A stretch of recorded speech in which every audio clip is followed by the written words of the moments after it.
The power of small habits. Sometimes we think we need to make big changes to improve our lives. But in reality, small habits can make a big difference. Waking up 10 minutes earlier, drinking more water, reading 1 page a day, these may seem small, but over time they add up. Small habits are easy to start, and they help build discipline. They don't require much effort, but they give you a sense of progress. For example, if you want to learn a new language, you don't need to study for hours.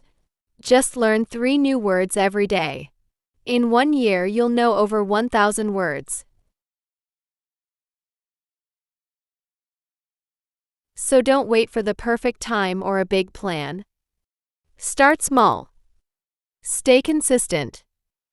And one day you'll look back and be amazed at how far you've come.